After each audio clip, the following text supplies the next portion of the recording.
I'll start the recording, switch us to the proper screen. All right, guys, welcome back. I believe this is our 26th session. I could be wrong. I totally know my numbers. In any case, thank you for coming back after our week break. I only have a sort of standard announcement, it feels like at this point. Once again, the Ophion is looking for another player. If you are interested, you can find the application link on the Star Trek Adventures subreddit. You can find it in my Discord server. I'm pretty sure I've tweeted it at least twice now.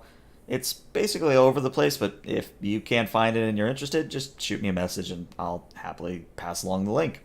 The other announcement I have is that I finally have my schedule for August, and I did want to say that towards the end of August, actually the very last week of August, I think we're gonna be okay here in Arcadia, but there is the possibility that I will miss 2 weeks in a row rather than our every other week, because I will be at PAX, and Hey, I will be running an in real life game for some people at PAX. Um, what was I going to say on that? If you're interested in playing in said game at PAX, just watch my Twitter and I'll pretty much just tweet whatever table I get and we'll see what happens. Other than that, I think we're ready to go ahead and start. And unlike sort of last episodes where, we had the captain or someone else read the log, since the captain is not going to be with us this week, I thought I would just kind of do the log myself. So, let's go ahead and start things off. So, it's been about 2 weeks since all of you detoured to Archer Station on your way out towards the Alpha Quadrant.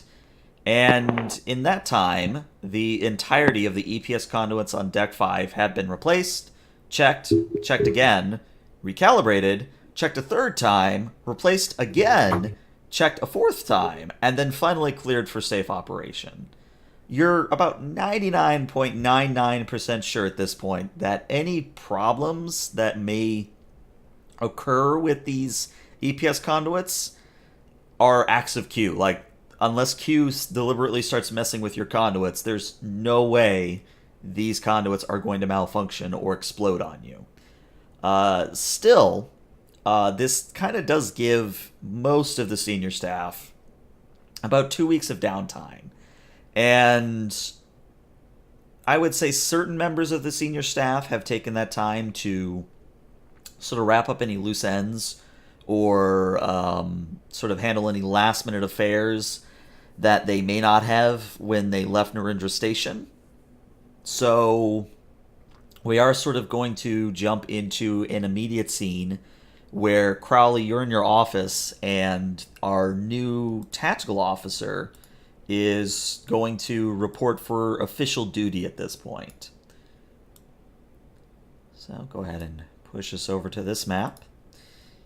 And yeah, so you hear a chime at your door, and I'm going to let Klein and Crowley play out their scene. enter.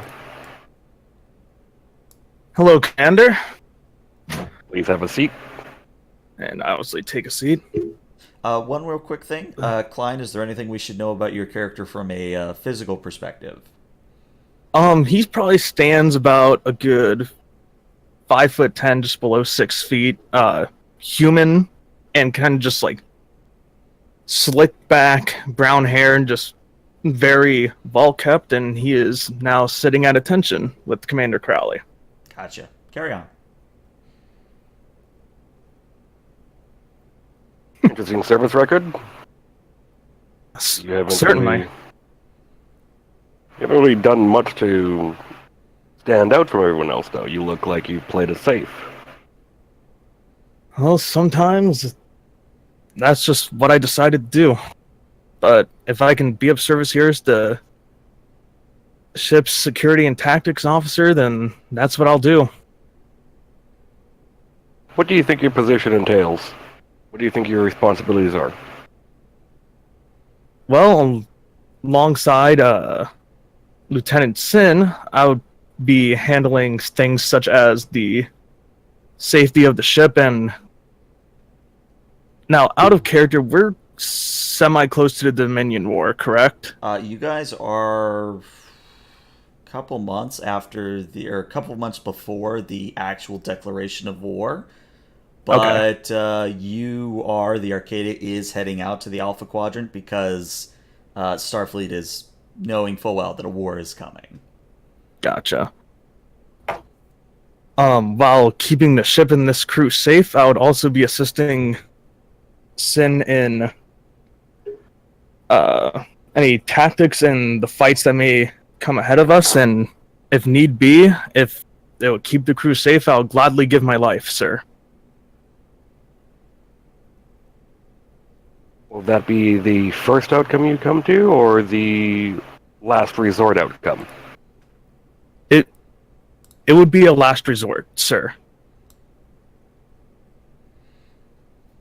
Well,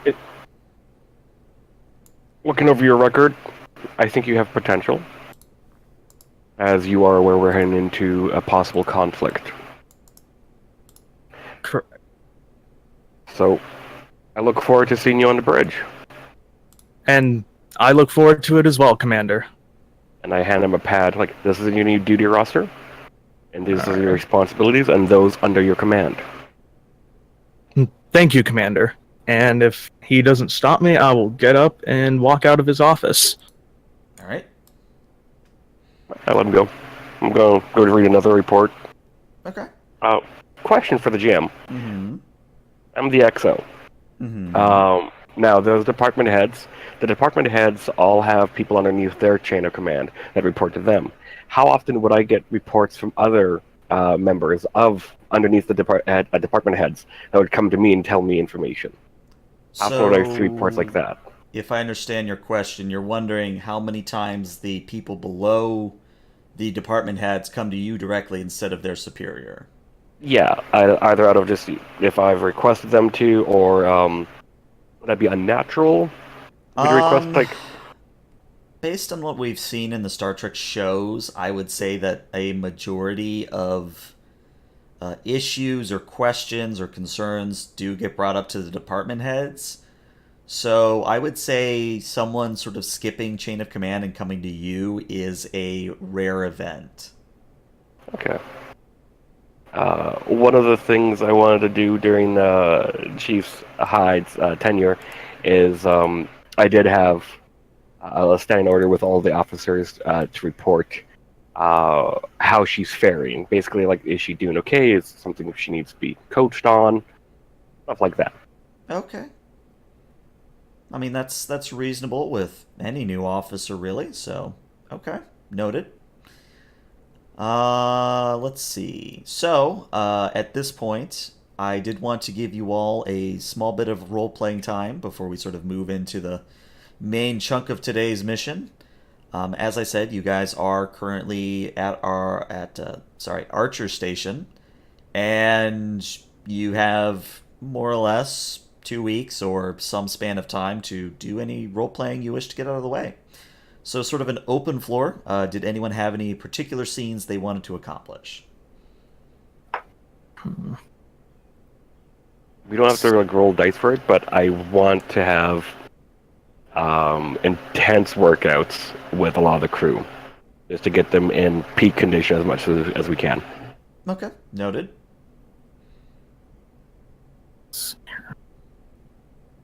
I feel like at some point we should start a boxing competition just to see who attends.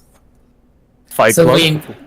No, a proper tournament, proper rules, proper boxing ring, just to see who attends so we know who we can trust in a fight. It's that kind of shit test. Well, it's not a terrible idea. I mean, we did already kind of have a ship-wide transmitted boxing match between two people, so it wouldn't be out of the question.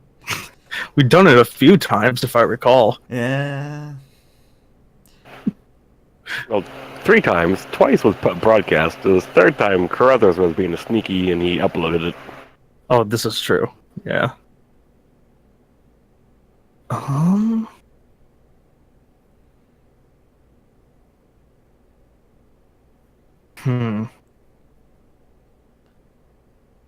I don't particularly have anything. Okay. And that's fine. If no one has anything, I can certainly skip ahead a little bit. Oh, well, yeah, in that case, I also wanted to do something with the new officer we have aboard the vessel. Okay. The second intelligence officer. Okay. Where do you want it to take place? In the intelligence room. All right. Let me. I gotta find a better name for that room. Got to figure out where I put the intelligence room. Huh. That's odd. Carruthers just looks around like someone's watching him. He's like, There hello? it is. There it is. I was like, where the hell did I put Carruthers. it? All right, so yeah, you find your way to the intel room, and Lieutenant Commander Tivna is pretty much where you left her. She just seems to either have not left the room recently, or she's just sort of deliberately and purposefully claimed this sort of console area for her own. I walk up with a pad behind her, and Lieutenant Commander? Ah, yes, Commander. We really do have to work on your stealth approach. I pretty much heard you the moment you got off the turbo lift. I wasn't attempting that this time. Ah. She turns and says, to what do I owe the pleasure? How long have you been in this room? I mean, I took a walk about 2 hours ago. I mean, in a row. How many days have you spent in here? Oh, considering it is sort of my job to be here, I would say I've spent the majority of the past week duty shifts in here. And no extra time? Not as of yet. I've debated doing it a few times, but there's only so much work a intelligence officer can do this far out from the what is likely going to be the front lines. Well, I have this for you.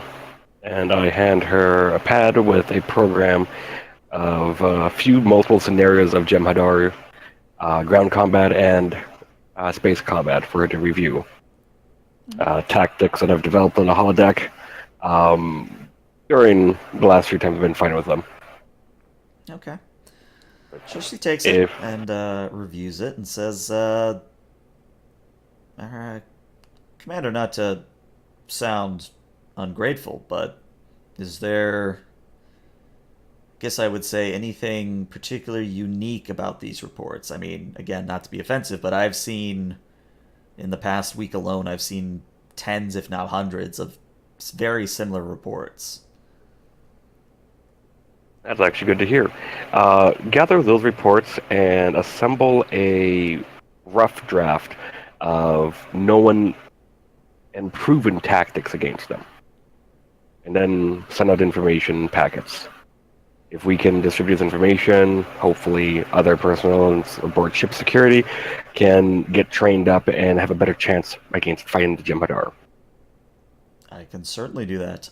There also is this matter of importance, and she kind of, hawks a thumb over her shoulder at the screen behind her, and you see that there is a level 10 message that is currently waiting in the communications buffer. And she says, obviously level 10's captain's eyes only, but considering the captain is somewhat indisposed at the moment, I didn't know if you wanted me to pass this along to you, or if we just want to let this wait until the captain is available again. Do you know the sender? Best guess that I have is that it's coming from somewhere in Starfleet intelligence itself. I mean, you know how spooks are. We like to be secretive where possible. I will get back to you about that. Keep it in a buffer. I will reach out to you if I need to transfer to another terminal. Will do. Oh, by the way, I understand our new tactical officer reported for duty. Is he everything his record makes him out to be? Well, I told him that he was a bit bland, but I think it's going to light a fire under him to stand out a bit more. His record's actually impressive. He has a couple people that don't impress easily, so... Ah, the old stern dad approach. My mother would have loved you. Well, yeah, apparently I've been called that a few times by other officers. Yeah, also hearing some murmurs amongst the Ox crew. Well, I promise if I hear anything especially juicy or interesting or hell funny, I will certainly pass it along. Excellent, thank you. And as you were. And I'll head back to my office to raise Starfleet. Okay. Just put you back in the office. And I say this every week, but I wish there was an easier way for me to switch rooms in Roll20, or at least a way to tile the pages to make it easier, but anyway. You go back to your office, and who in particular are you going to be attempting to reach at Starfleet? Whoever is in Starfleet Intelligence. How do I want to say this? So obviously there is the public-facing Starfleet Intelligence that will answer standard inquiries, but if you want to use a connection to get past the bureaucracy and get someone who might actually be able to help you, then that's a different matter. But I will say, if you want to use said connection, you're going to have to give me a name of who you're calling. Okay, give me a second here. Actually, I wanted to do the public connection because I don't know how secure comms are. Okay. So I'll just let's say you send out a standard encrypted communication.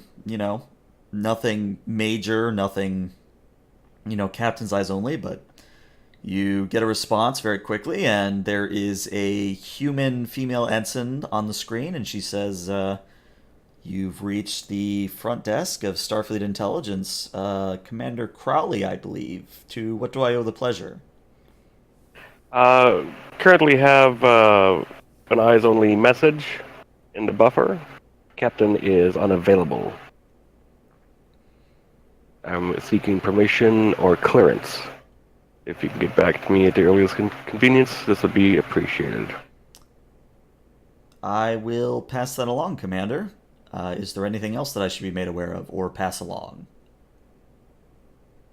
Nope, that's everything. Understood. Well, I suppose have a pleasant day. And You as well. She cuts comms. Alright, I'm going to radio down to Tivna. Mm-hmm. Tivna, keep an eye on any transmissions coming into the ship. I kind of put a little bit of a bullseye. I want to see if anyone takes the bite. Understood, sir.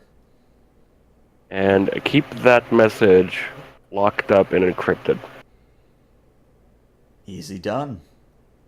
Thank you. Let's go. Sit there for a second. I was like, hope the captain's fine. Actually, do we know what happened to the captain? I'm leaving it as a sort of nebulous, fill in your own blank, sort of what's going on with the captain. He's still on the ship. He's just somehow indisposed. I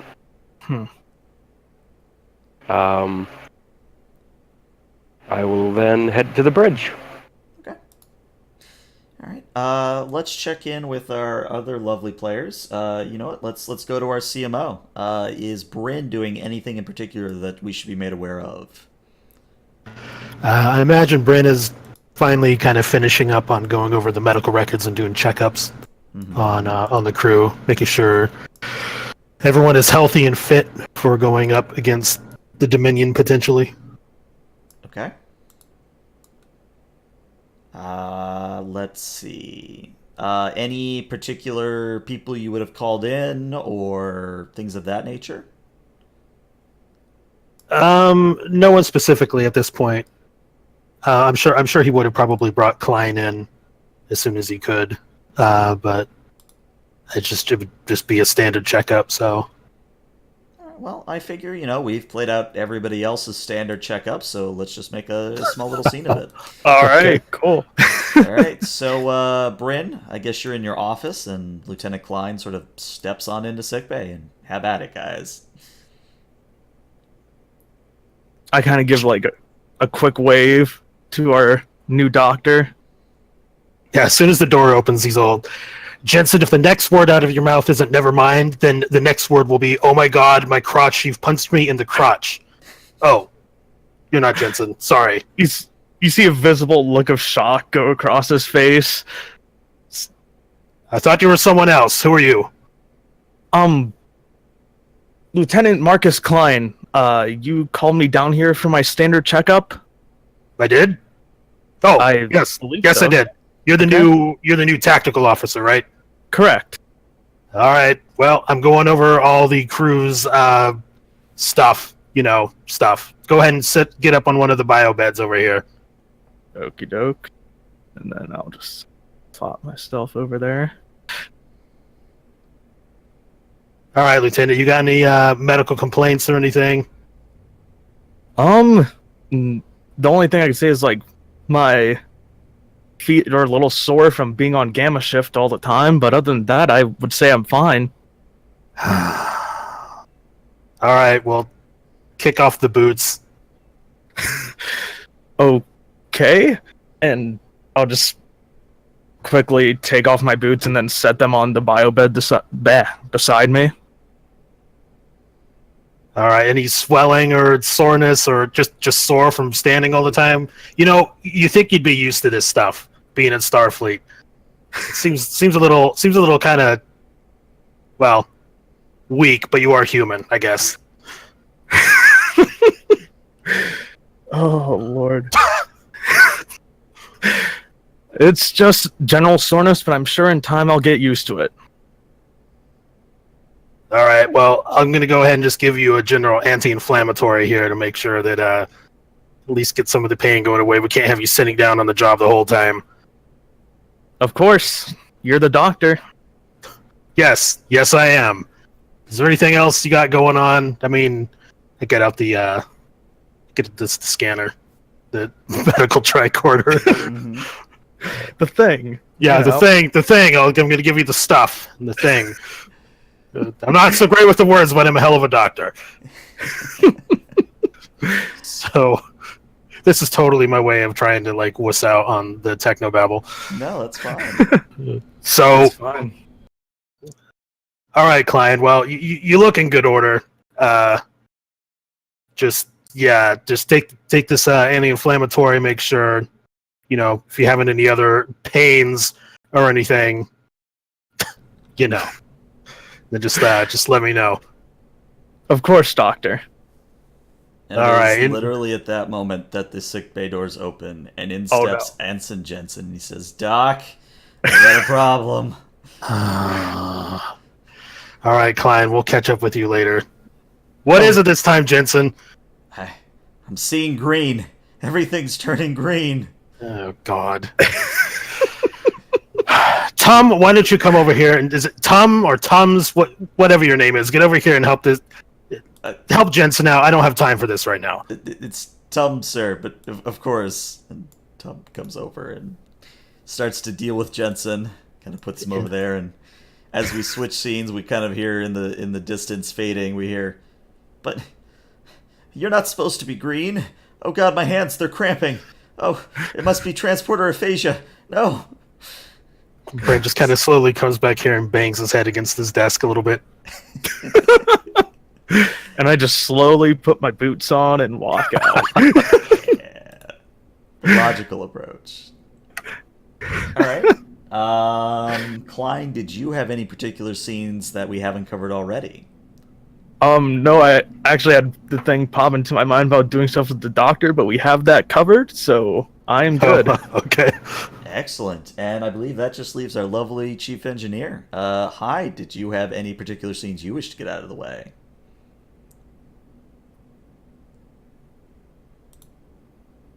Did we lose Hyde? I might have Doesn't lost say- Hyde. Oh, hold on.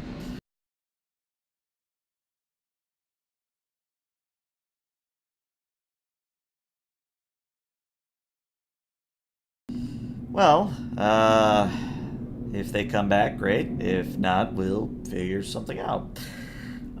So in that case, I think we're just gonna skip ahead a bit, and we're going to say that you all more or less depart Archer Station and sort of leave it on behind and continue on your way to the Alpha Quadrant, where I don't want to say bad things are happening, but they're not exactly great either. If So I it's would say, oh, go ahead. if it's been 2 weeks and I've been drilling people, how many ensigns and lieutenants and staff members have I sent to sickbay? Probably enough for Klein or not Klein, Bryn to complain about it. But this is also Bryn, so who knows? Which, yeah, it doesn't take much for him to complain about stuff. Oh, and we got Hyde back. Hey, welcome back. Hey. Did you have any particular scenes you wanted to handle during sort of the downtime before we start up the actual mission?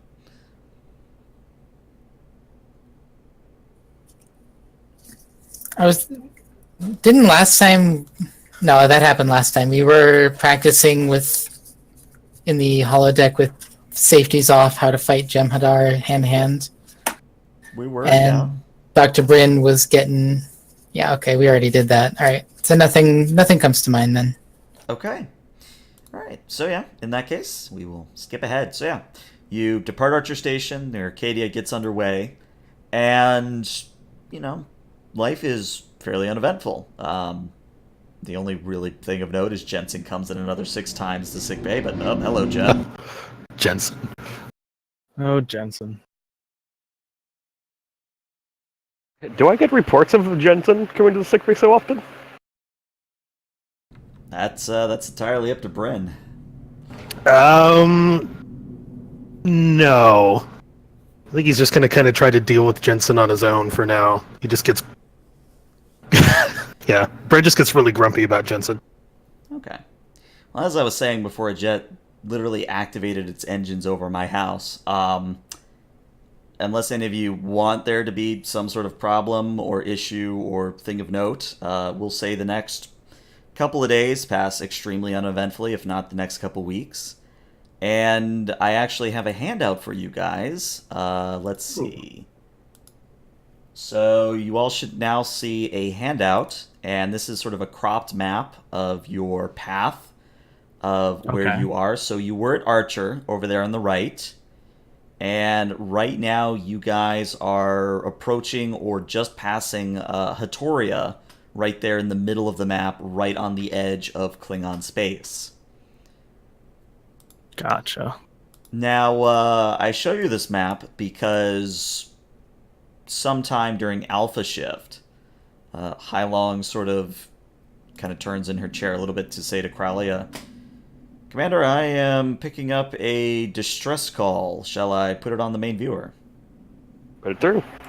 So on the view screen is a very badly garbled, sort of staticky, old, I would say like VHS warping. It's hard to really determine who or what is saying anything. Like you can tell it's obviously a humanoid that is speaking, but it's still very difficult to get a visual idea of what you're looking at. In any case, the audio is cleaned up enough that you will hear the following. To any and all ships in the area, this is Outpost Epsilon 10 in need of immediate assistance. We've been struck by a level 8 ion storm that came out of nowhere. Our power core is failing and we only have approximately 14 hours of reserve power left. We also have many wounded that are in need of care as soon as possible. I repeat, to any and all ships, and the message repeats. Hailong? Yes, sir. Is that area prone to ion storms? No, sir. Everything I'm seeing about the area that we're made aware of, which is quite a bit, there shouldn't be any ion storms in that area. Set a course. Send a message to the nearest Federation vessel as well, and have them possibly rendezvous with us. Okay. So while she's handling that, I guess I'll play Janice since he's not here. Janice kind of turns and says, shall we go around the Azure Nebula, sir, or go straight through it? What's the risk of going straight through? Well, sir, if we go around, it's going to take 26 hours, even at the Arcadia's best. If we go through the nebula, it'll take only 12 hours, but As far as I know, if we go through the nebula, the moment we drop out of warp, we're going to need to purge the buzzard collectors, or we're not going to be able to form a stable warp bubble. Understood. Set a course straight through. Let's get a direct line there. Understood, sir. And Hylong comes back at that point and says, Sir, I do have contact with the USS Reaver. They are approximately 18 hours away at best possible speed. You message them to converge on this point if their mission allows, but at least someone else knows where we're going. Understood, and message sent. Warp 9? I was actually the travel time that Janice quoted, I was assuming maximum warp. Maximum? Okay, maximum warp. Lieutenant Klein, Commander. get emergency teams on standby, security, and disaster relief. Both of them ready. Of course, sir. And then Commander Crowley to... Oh, sorry. Go ahead. Sorry. Commander Crowley to engineering. And it takes Hyde about 30 seconds to get back to you because she's busy fixing more plasma conduits. But she does. And when she's on screen, she's all bedraggled and her hair is all in a mess. And she's like, "Yes, hello, this is engineering." Chief, I need you to answer those communications a little faster, please. Yes, sir. Also have crews on standby. We're going to have to purge the Buzzard collectors once we clear a nebula. We'll send you the mission brief in 5 minutes.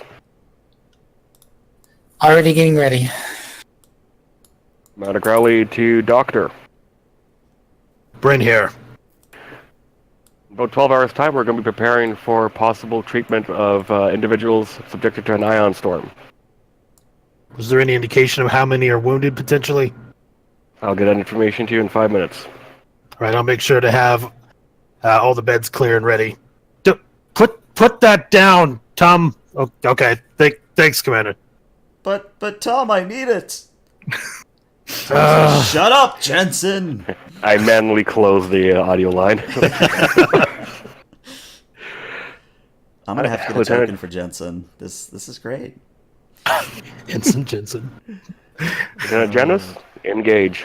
All right, so Janice engages, and I think what would be probably the easiest, rather than doing each scene separately, let's just make this a senior staff meeting, and that way everybody can be in the same room. So let's see. Sure. Let's see. Klein, Hylong. Let's see. Bryn. And I'm going to request Klein. Tivna.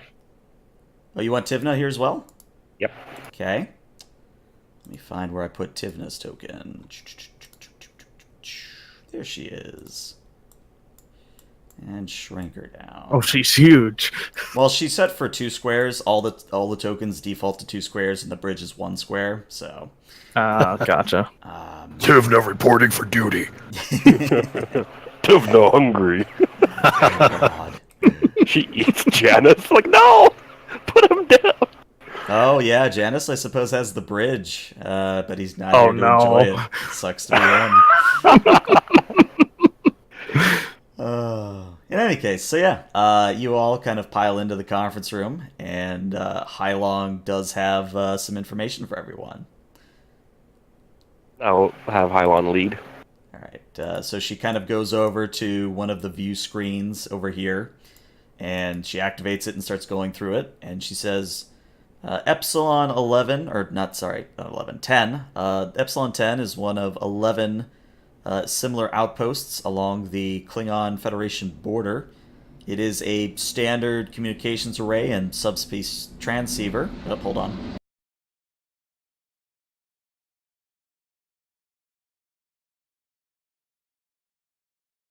As I was saying, it is He's under attack. Yeah, it is a standard transceiver on the obviously opposite side of the Azure Nebula from where we are currently, but I understand that's not going to be a problem for very long.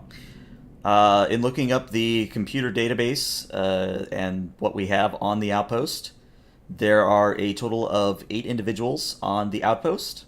The commanding officer is a Vulcan lieutenant by the name of Stro, S-T-R-O. And just running a very basic sort of voice print analysis, I believe the one that transmitted the distress call is an ensign by the name of Stevens. But again, unless we actually arrive and confirm, we're pretty much in the dark about what the situation is.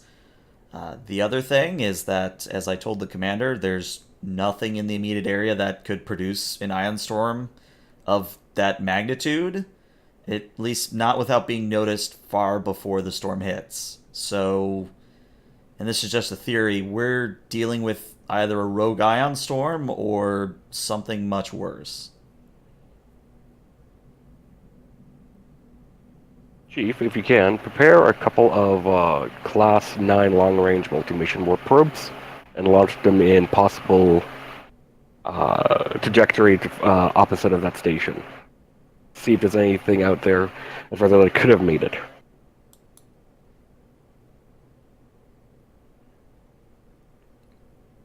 Sorry. Yeah, she nods and says, of course, yes, we can do that right away.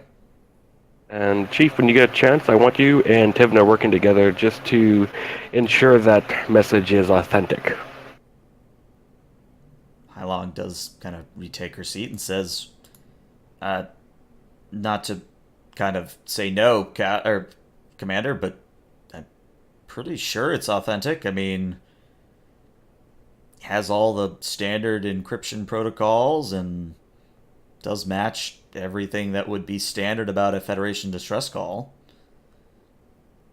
And Tivna sort of pipes up and says, I pretty much concur with Harlock here. Unless we're literally dealing with a hostage situation, I don't think it's a trap or anything. I have concerns that a random ion storm that's typically not supposed to be native to the area has happened. So, caution. All right, well, we'll get on it, sir. Klein, make sure that the personnel you have going aboard are well versed on the layout and setup into the equipment of these stations. Of course. Anyone getting hurt. I'll do my best to prepare. How long? What was the risk to the Bassard collectors? They would just get blocked up going to the nebula? I believe Ensign Hyde here could explain it much better than I could. Ah, yes. Ensign. And she snaps back to attention. She was looking at a pad, trying to go over the preparations for the nebula. What was that, I apologize? What's the damage to the vessel from going to the nebula? If there is any. What kind of check would this be? I would say this would be a pretty standard reason in engineering and difficulty 0, so free momentum, really. I'll roll it.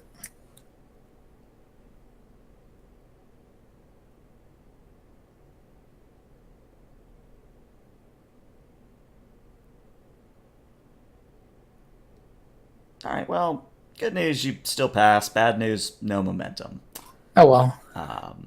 So, as I said, the main ticket item is that the buzzard collectors, or the buzzard, however you actually say it, they need to be purged because, again, my understanding of the technobabble is that the collectors basically take in sort of ambient particles and particulate in space and convert it to usable material. So obviously going through a nebula, which is just a collection of interstellar gas and particulate and etc., you pretty much clog up the collectors, and by purging them, you make it so the collectors, again, are able to not only function, but also continue to provide their sort of needed function. Like getting dust on a filter. Yeah, something like that. So, you know, kind of like how you have to replace the air filter if you're doing heavy dusting or... So that's not actually a very difficult maintenance. I'd wager that most collectors have that function built in. Indeed. And that's why it's only going to take a technically it only takes like 2 to 3 hours to do so, but the initial 12-hour quote that Hylong gave was that that was taking into account a full level 1 diagnostic of the entire nacelle. Should probably be done anyway. Not doing your diagnostics is how you run into problems much later. Anyway, the actual maintenance itself is probably not going to be too much. I think we could get it done fairly quickly. We'll give it 16 hours to be safe, just in case anything else crops up. I'm a little interested in how they couldn't handle these repairs themselves. They're not exactly... Well, they're not routine, but they're also not incredibly difficult. So there's probably something more than just flying through the nebula and getting their collectors clogged. I'll really need to get a closer look if I really want to give an estimate. Very well. And last one, Tivna, what is the significance of this outpost? Tactical advantage or anything like that? Well, as Hylong pointed out, it is one of 11 sort of standard comms arrays that is on the Klingon Federation border. It is one of the several... hold on.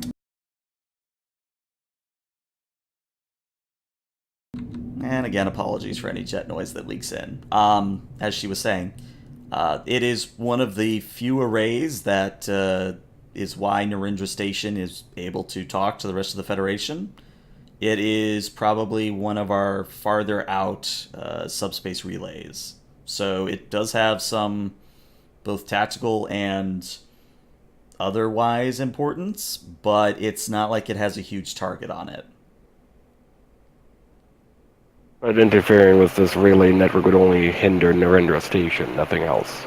Well, any station to the quote-unquote right of Klingon space on a galactic map. Very well. Send out a message to all the other stations just for them to check in. Done. All right. Well, meeting adjourned, everyone. All right. All right. So I mean, Crowley's been a little more paranoid just because of what he's been reading up on about the Dominion. no, I think it's a sensible precaution. Okay, so we are going to, again, skip ahead a little bit. You all arrive about... go away, Jet. You all arrive about 12 hours later, and as you enter the system, I have to switch maps and tell you what you're seeing. So, ignore the big 47, pretend it says 10. As Hylong puts Epsilon 10 on the main viewer, you can tell immediately that the outpost has been through quite a lot. The exterior is scarred and charred, as if great electrical discharges have pretty much struck it all over the place. And there's even several sections that seem to be exposed to space, and you sort of see that there are flickers of a force field somewhat keeping the vacuum at bay, but it still looks pretty bad. Hylong, get me a readout on the power systems. One moment, sir. And if someone can roll for Hylong, actually, I'd like Hylong to do a standard control plus science. And this is her trying to basically interface with the Outpost's computer systems. Because that's probably the easiest way to confirm or deny, any suspicions that might be with the Outpost. Yeah, that's... I'm assuming that their computer diagnostics would be up, and there's definitely something more than just the collectors going up. So that was insight and engineering? Control and engineering. Or control and science. Control and science, okay. I thought I misheard you. No, that's okay.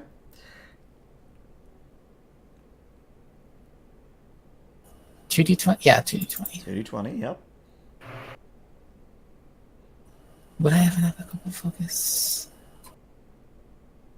I think she's got a focus. Would this be sensors and targeting for... Nah. We'll say, Oh. without telling you what it is, she does have a focus. Sure. Nice. Hey. So you're actually going to get 2 momentum from that. And, Hylong works for a few moments and says, sir, good news, bad news. Well, more like bad news, but anyway. I'm unable to get a stable connection to the computer. It seems that the power generator, the power core of the station, is in flux. The sort of good news is that I believe it is something we can repair, no problem, but the bad news is that I'm not detecting any life signs, sir. That's... Didn't we receive a distress call? Is it a recorded message? You did receive one, and it did seem to be a recorded looping message, yes. There's been multiple times where the Enterprise D, for example, has set up a power beam from the ship to a vessel. Are we able to do something like that here and restore power? You're gonna have to run that by me again, because of, again, stupid jet. For outer character, basically Crowley is asking if he can do a power connection from the ship to the relay. A beam of energy like the Enterprise has always done. Oh, I know what you're saying. I would say that it is something you could do, but I will kind of highlight that I did say that the core was in flux, and that it might not necessarily take a power transfer like that very well. Basically, have the core shut down and then have the power beam go. Oh, I So see. the ship's powering the little relay then. I would say that is something that could happen. However, I would make it a extended task that our lovely chief engineer would have to do. Excellent. I'll ask for a power beam connection to be made. All right. So, Well- Hyde, remind me, have we done an extended task with you yet, or no? No. Okay. Also, you said we didn't really have a connection to the computer system, or can we actually shut down their core? No, so you're still going to have to someone to go over and manually shut things down before you can establish the link, but it is still possible. At this point, if there's no life signs, I would not want to risk any of my engineering staff to do that. Okay. That's pretty risky, but what kind of extended task are we talking about here? So, the extended task in question is going to be one with a work track of 12, a default difficulty of 3, a magnitude of 3, and a base task of control and engineering. And for anyone who's not familiar with extended tasks, basically you, in this case, would roll a control engineering at difficulty 3. And if you pass, you're going to be rolling some challenge dice, which will then count against the work track. And we'll sort of address that as we get to it. So, Hyde, if you want to give me a control engineering, it is a difficulty 3, so you might want to spend some momentum. I'm going to spend 1 momentum on this one. Okay. I want to have more just in case. Okay. Momentum gives me another die, correct? Correct. Control engineering.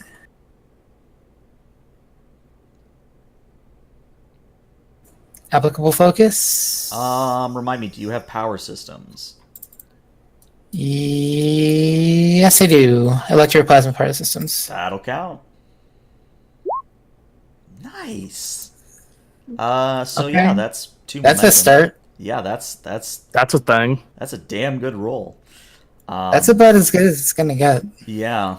So, you've not only passed, you've blown it out of the water, but let's see how the challenge dice fare. So, for an extended task, the number of challenge dice that you roll is equal to 2 plus your department score. or I guess not department, discipline score. So in this case, it would be 2 plus your engineering, which is 4, so a total of 6 challenge dice. So just roll 6 dice. Mm-hmm. Yes, Crowley, you should be at 3 momentum overall.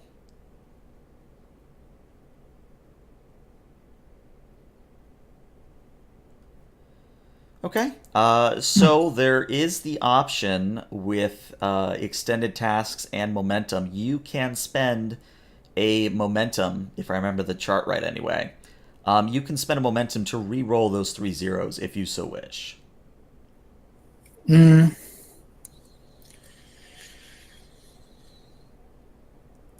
the commander told me to. I have an excuse.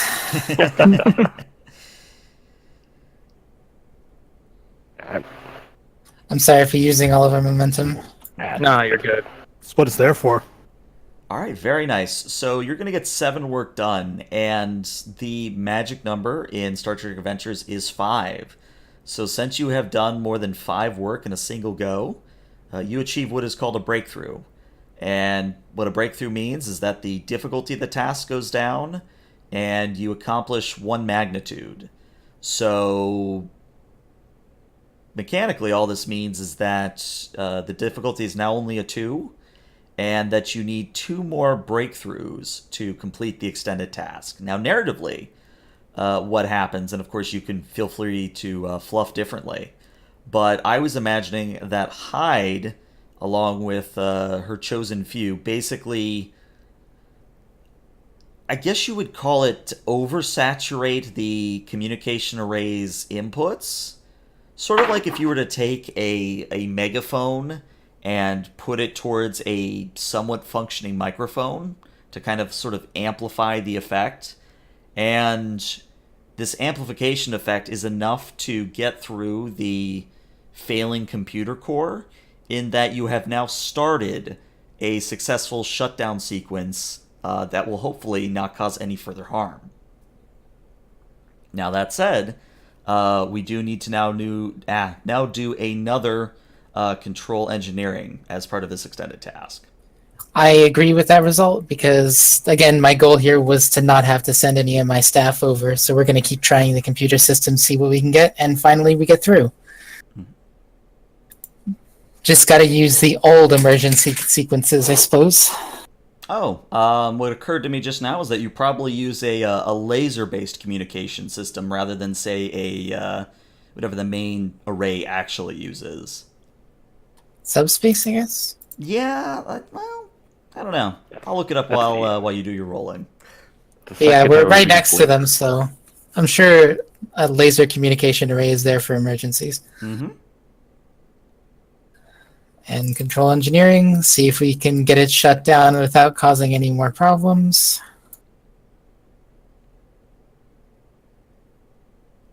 And Heidi is going to inform everyone that there's no life signs, so this is going to be an investigation, not a rescue. Oh, we know. Okay. That's Let's see. Okay, so there's several ways we can handle this. You can either just say that, hey, your task failed, and narratively what that means is it just takes more time. Or if you want to spend your determination here, you could re-roll that 0.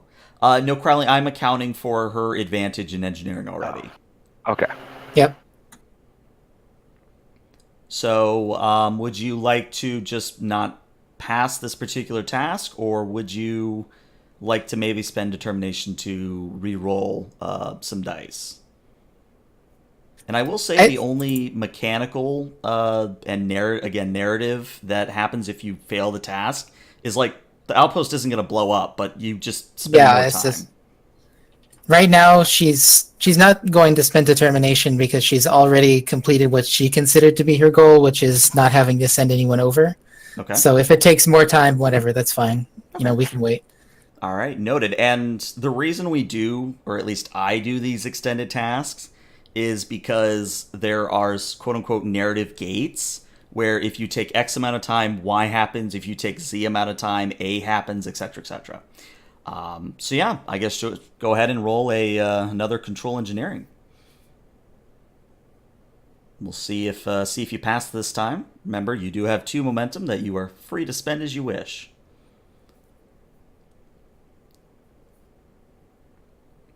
I get the feeling that more momentum is good later. Well, it's also one of those things where spending momentum is never a bad thing. It's not, but I want to have at least one around in case somebody needs to go over there and they find out why everyone's dead Fair. manually. Because right now there's nobody's life is at risk, so spare that momentum. Okay. Survey says, look at that. Boom. Getting the momentum back. Nice. So yeah, go ahead and roll 6 challenge dice and let's see where you fare.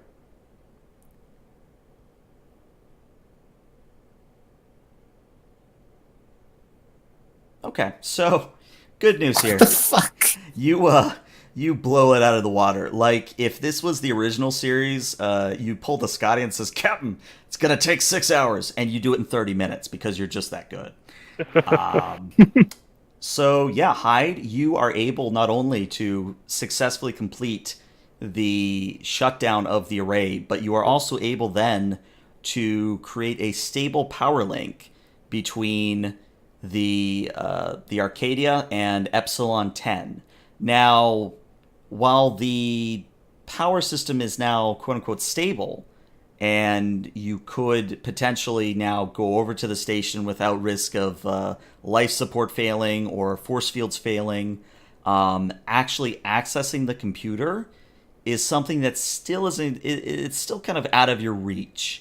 And that's simply there because it's a security precaution built into all communications arrays that if at any point the array, is restarted, quote unquote, there are certain security procedures you have to do in person in order to access the computer. That's true. All right, well, I'm gonna give everyone. I gave everyone the time frame of fucking 16 hours, and then 30 minutes later, I call everyone back, and all right, Commander, we're good to go. Give it maybe another 15 minutes for life support to get the atmosphere going, and you should be okay to head in. Thank you, Chief. Hi, Long. I want a scan of the area. I want to see if there's any vessels hidden within the ion storm, and find out where people went. Hopefully, they're not dead. Just to clarify, sir, am I looking for ion trails of a storm or ion trails of a ship? Yes. See if anyone was hiding in that ion storm, potentially. I see. So mechanically, I will say that doing both at the same time is going to increase the difficulty by 1. She can have Tivna help.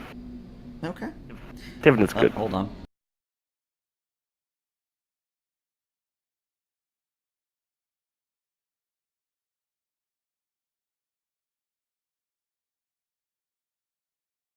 Well, that one was just basically hovering over my house. Anyway. So the We know you're streaming. Enjoy. Yeah, I know you're streaming. Fuck you. I'll look back to Klein and tell him to assemble a away team. Of course, Commander. And then I'll... Commander, I would like to be on that away team. Very well. Okay, so I got Klein and Bryn. Let's see. Then... Crowley, would you want to come, or would you be okay with a supporting character? Because I have an idea of the team I want to bring with me. Crowley was about to get up, and then he realized, like, oh, right, I'm in charge right now. Okay. So, Carruthers. Okay. Let's see, I guess the team... Is this the first time I'm meeting Carruthers? Probably. I'm sure I gave him the medical exam at some point. No. Let's see, so... our chief engineer, how do you pronounce your character's name? Is just Hyde fine? Hyde is short for the full name, and she's fine with that. Okay, cool. Hyde them so all probably... for the full pronunciation, if you care. Gotcha. Okay, so Bryn and Crothers. I probably also want to take Hyde in case there's any other engineering problems on the ship. And then I'd also like to take... if you wouldn't mind controlling a character, GM, I'd like to bring along Sin. Okay. And... let's go with... Let's go ahead and bring Rouge as well. Okay. The one thing I will say is that while Sin will come along if you make it in order, she will raise the objection and say, Lieutenant, I will remind you that you and I are both the primary tactical officers for the Arcadia. If something is needed, one of us really should stay aboard the ship. Fair enough. I'll try and look for somebody else. So in that case, you could take Rouge. yeah, All right. I think that'll be who I would want to take along. Yeah. Okay. Token layer. Oh God, he is super tiny. I just want him to be that small now. Like, he's actually that small. He's a vertically challenged Cation. He's an adorable Cation. Exactly. Oh Lord. Okay. So the away team is assembled, and we beam on over. Well, actually, before we beam over, I did want to ask: is anyone taking anything outside of the standard away team kit? Let's see here.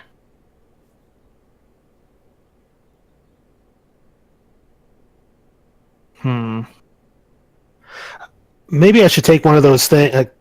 Again, technobabble. Those things that they used before, where you like, tag someone with it, and it's easier for a transporter lock to get onto a person in case there's any interference from like ion radiation or anything. I would group that in vaguely with pattern enhancers. Okay. And sure, you can take pattern enhancers. The book recommends a cost of 1 momentum, but they're pattern enhancers. You can have them free. Okay. But, Along with the standard like phasers and all that stuff, I actually want to see if I can replicate a dagger to take with me. Okay, I will say that doing so and taking a dagger with you, it will cost 1 momentum. Are you okay with that, Commander? You're the one in charge of the away mission. All right, then. Oh, yeah, that's true. I guess so. I will go ahead and take that momentum and take that dagger with me. So Clyde looks like he's from the mirror dimension. Yeah. Mirror universe. Can I bring a rebreather? Is that part of ordinary awaiting gear? I would say based on the situation, it's a standard loadout that you would take some form of emergency respiration, so no opportunity cost there.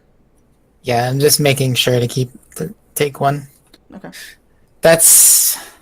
We know life support is going on, but we don't know if life support was told to produce poison gas, perhaps? I don't know. Yeah, that's a fair precaution. All right. The other thing I would note is that obviously, Bryn, you would get your standard medical kit. Hyde, you would have pretty much the same thing, just engineering. Rouge would come along with his Type 2. And I think Carruthers would have a medical kit, maybe? Maybe an engineering? It's hard to tell with Carruthers sometimes. Carruthers is science medicine. Okay. So, yeah, he would have a backup med kit if needed. He looks to the ensign chief. He's like, "Oh, a rebreather. You know, if there's a vacuum there, that's not going to stop you from exploding." We know there's not a vacuum. Life support is turned on, and we can't see any leaks into space. I'm assuming we would have noticed a leak into space. Yeah, you would have picked up on it. But what I'm concerned about is if life support is malfunctioning, it could be creating carbon monoxide as well as any other gas. Oh, that's a good idea then. I would suggest wearing it. He'll go and grab one. Okay. And upon the ensign's advice, I will take one as well. All right. So unless otherwise stated, let's just say everyone takes one. Yeah. All right. Wow, ensign, people respecting the intelligence of an ensign, unexpected. Yeah. Breaking all sorts of ground. All right. So now is when we'll beam over. So of course, as you transport, there's that sort of shimmering, blinding blue light, and then it starts to fade, and you rematerialize on Epsilon 10. And very similar to the exterior of the station, the interior of the station looks just as bad. You see all manner of consoles and conduits are blown out, sparking, things of that nature. And you do see immediately in sort of the, I guess you would call it an atrium, the main atrium, that there is a, how do I want to say this? Not so much a depression in the deck plate, but there is a sign of a massive explosion, but there is no nearby conduit or really any system nearby that could explain the scorch mark that you're seeing. Are there any bodies where we are right now? There are no bodies, and there's also no sign of, say, ashes of some bodies, like if someone got vaporized. Like, Right. there's no sign of any life whatsoever. Bryn is gonna immediately set out and start looking for bodies because since there were no life signs, he's not looking for survivors, but he does want to find bodies. Okay. And also, I would want to take a look at that scorch mark and possibly see if I can figure out what might have done it. And then once I do that, I join the doctor. Okay. Why don't we have Klein roll a insight plus security? I would Alright. make this a difficulty 2. Okay.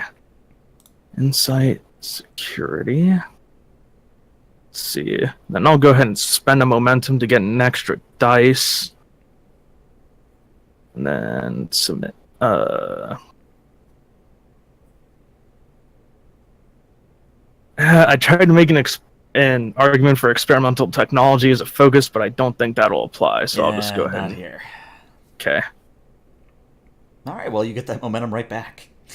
So Sweet. Klein, it occurs to you that the scorch pattern is consistent with what would be equivalent to the Star Trek flash grenade.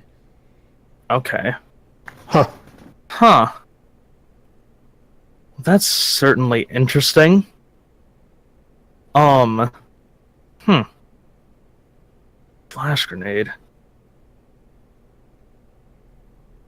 Huh. So other than that, upon seeing that, I guess I'll just go join the doctor and look for bodies. Okay. So, Bryn, how thorough are you being checking for bodies? Like, are you going to give the whole station a once-over, or are you just going to be looking in the immediate area? I think it depends on time. If we're rushed, then he's going to give a thorough check of just the immediate area. But if we're not rushed, then he would like to check the entire station. Well, I mean, this is up to Klein, I believe, unless Crowley wants to set a time frame himself. Nope. So yeah, entirely at your discretion. Okay, then I would like to check everywhere. Okay. So that's what Bryn's doing. What is Carruthers and what is Hyde doing? Carruthers is going to work on the computers. Okay. He wants to access sensor logs. Okay. Also, just out of character, I probably should have said it before I went and started looking for bodies with Bryn. Mm-hmm. But I would notify our away team of the apparent flash grenade that went off and to just be on guard. If I can Signs do that. of a fight. Yeah. Also, we should probably check to make sure check the air quality also. Oh, yeah. That, I would think the air quality is something you would have pretty much immediately checked, and I mean it's not like Ryzian air, but it is air. It's breathable. Stale. Imagine it's like stale station air. Yeah, it's not great, but you know the important thing is you're not asphyxiating. So Hyde is going to stay with the others, but she's basically going to be staying quiet and keeping her ears cocked. She's going to listen for anything, any sort of movement, anything out of the ordinary. Okay. In that case, we'll get to Crothers in a second. If you want to imagine, Hyde, the sort of standard derelict space station or spaceship sounds, metal creaking, ominous sorts of flickering of power, things of that nature. And I'd say because you're hypersensitive to that, that is why I'm mentioning it. It doesn't seem to be bothering anyone else, but again, I think you would take a special notice. I even have a talent for it. Hey. All right. So let's deal with Carruthers. So Carruthers, as you try to activate the main computer, the first the first screen that pops up is asking for Lieutenant Commander Stroh's access code. He just taps his chin for a second and goes, user, admin, password. As much as you would think that would work, apparently in Star Trek they're a little bit more security minded, and you are denied access. UBC 123. Password 1.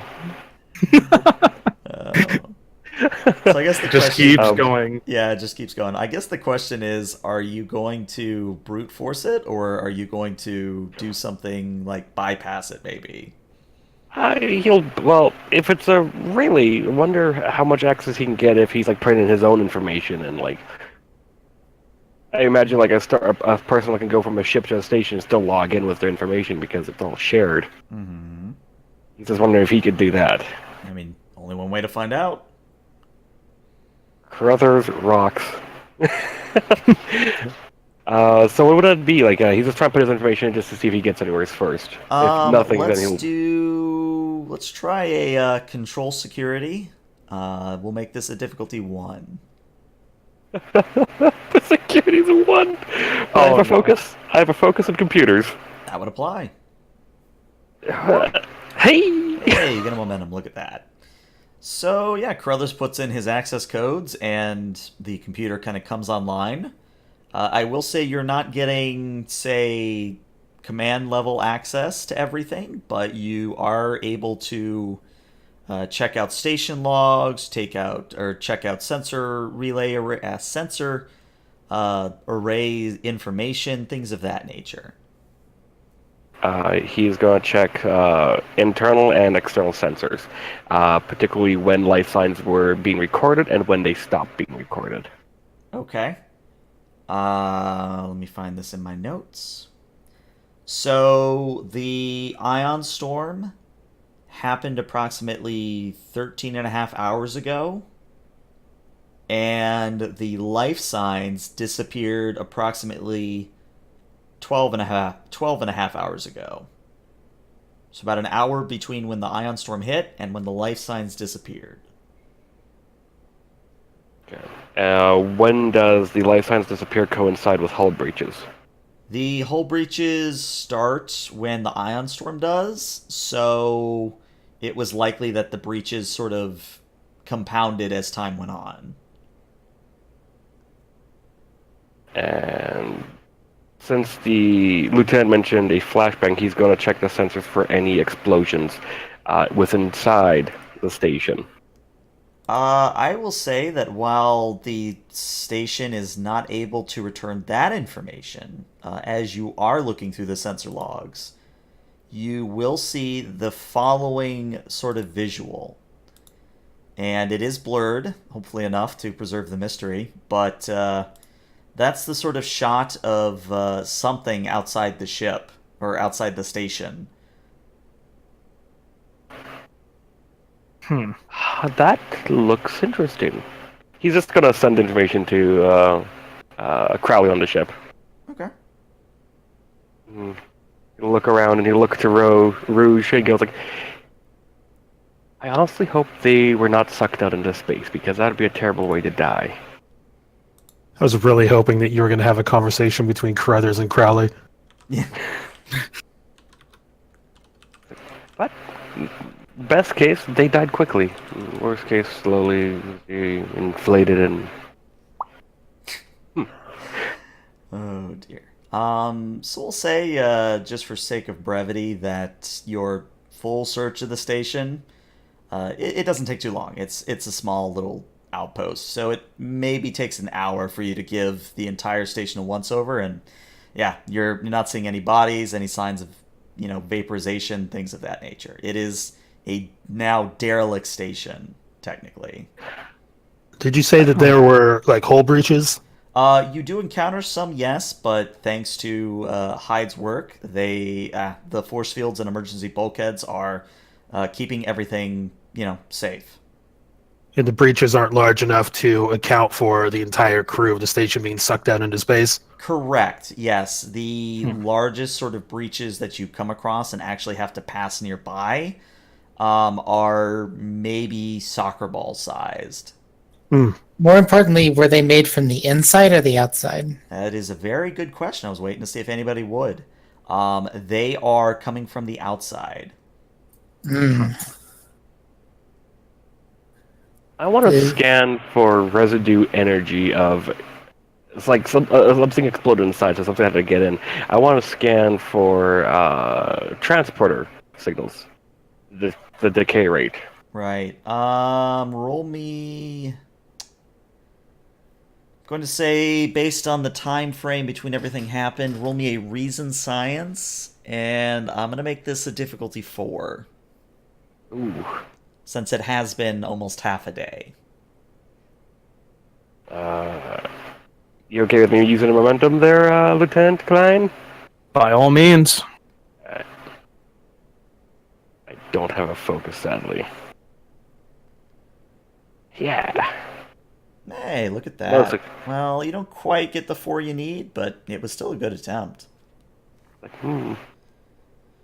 Actually, hold on. Do you have a focus? Not for that. No. Run your focuses by me, because if you do have a focus, you would pass. Surgeon, experimental technology, computers, and bioengineering. The only thing I could say computers is because I'm using this tricorder. Yeah, you know what? I'll give you computers because I want you to succeed on this. Alright, cool. So what you get is that transporters were not activated at all. Like, there's no sign of any transporter use on the station within the last, we'll say, week. Is probably about the time frame you're getting.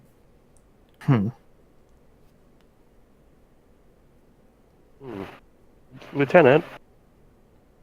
Yes, Ensign. I think something bad happened here. I can't figure out how this explosion happened. Neither can I. The only clues we really have are that apparent flash grenade that went off in the halls. Is there, out of character, is there any way to determine how long ago that apparent flash grenade, in quotes, went off? Maybe if you brought in like a full CSI team and spent a couple of days on it, maybe, but not without as we are right now. Yeah, as you are right now, no, not really. Okay, cool. Figured I'd ask.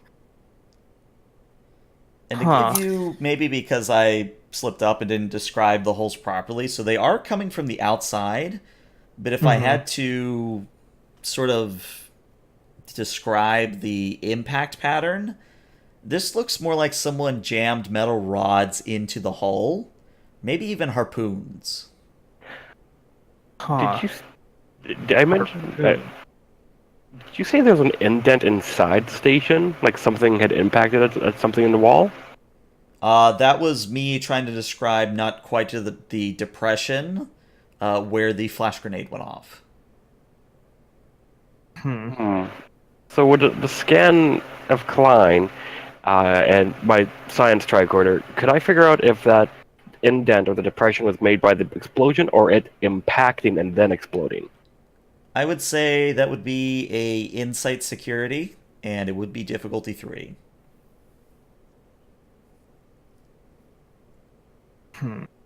Another momentum? Would I be able to assist him, possibly, given that what I know? Sure, I'll let you assist. Same role, insight security. Okay. Momentum on this one, too? Yeah, that's fine. It's kind of weird being the guy in charge right now. So Kind of weird being Crowley on the ship. I'm like, oh no. see, since I assist, I only get 1d20. Mm-hmm. Do I get the computer focus again? Yeah, I'll let it happen. Would I also have a computer's focus? Question mark. Because I do have a If I focus gave it in to it. him, I got to give it to you. All right. Well, I got 4 there. All right. Well, you get that momentum right back, and working Hey. together, Crothers and Klein, you realize that the depression isn't actually related to anything. It just is a warping of the deck plate that probably was here when the deck plates were installed. I think we need to talk with the construction crews on Starfleet. Their work is shitty. I would be inclined to agree with you. EPS on deck 5 and 7 was just Yeah. subpar. I'm trying to remember. Did we get anything back on ion trails from other ships? Actually, I do have something waiting for Harlock to report back on Okay. the Arcadia. And Yeah, I'll just do like the tap on my communicator. Lieutenant Klein to Chief Harlock, go ahead. did we get anything back on those ion trails?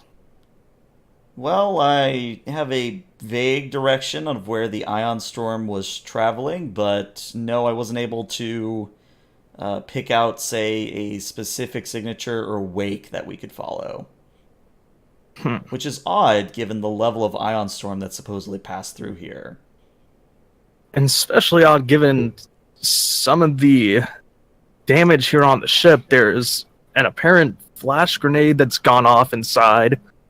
And the hull breaches seem to be different than what we were originally thinking. It almost seems like there was a harpoon of some kind of, not sure what, but that apparently pierced the ship from the outside. So it may not have been the ion storm that caused these hull breaches. Is the station at all out of its ordinary drift through space? Has it been shifted in any way? No, strangely enough, it has been left where it should be.